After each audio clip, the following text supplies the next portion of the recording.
Vettel, le changement en F1 n'est toujours pas assez rapide, c'est ni suffisant ni dans l'air du temps.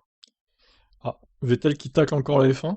La Formule 1 déclare à plusieurs reprises qu'elle apportera divers changements pour devenir plus durable et plus respectueuse de l'environnement. À l'avenir, et travailler dur pour le faire, mais l'Allemand a déclaré qu'un tel travail n'est toujours pas assez rapide.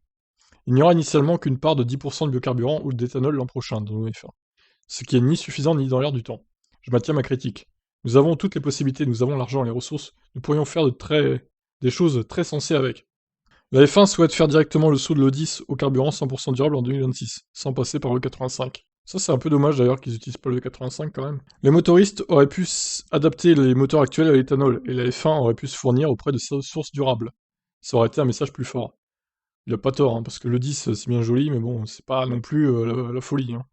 Le quadruple champion du monde comprend pourquoi il peut y avoir une certaine réticence à de tels changements de la part de certains acteurs du sport. Si vous avez investi beaucoup d'argent dans une équipe, par exemple, un changement rapide peut mener à une défaite.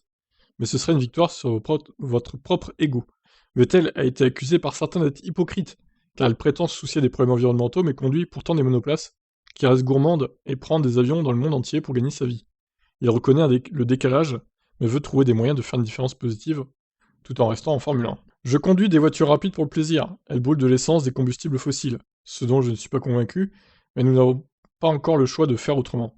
Néanmoins, je pilote une voiture avec un moteur qui est le plus efficient au monde, mais toujours pas propre. Participer à la Formule 1 signifie aussi que je dois prendre de nombreux avions dans l'année. Ouais, donc le bilan carbone de Vettel est catastrophique en gros, comme la plupart des autres pilotes d'ailleurs. Mon cœur y est, j'aurais donc mal à abandonner la Formule 1. Donc j'essaie de faire la différence, à la fois à petite et à plus grande échelle. Si ma voix peut compter pour de plus grands changements plus rapides, ce sera largement compensé. Alors, je crois qu'il a une voiture électrique, Vettel, dans la vie de tous les jours. Maintenant, est-ce qu'il a des panneaux solaires, par exemple, sur sa maison? Ça, j'en sais rien, je suis pas chez lui, hein, je vous avoue.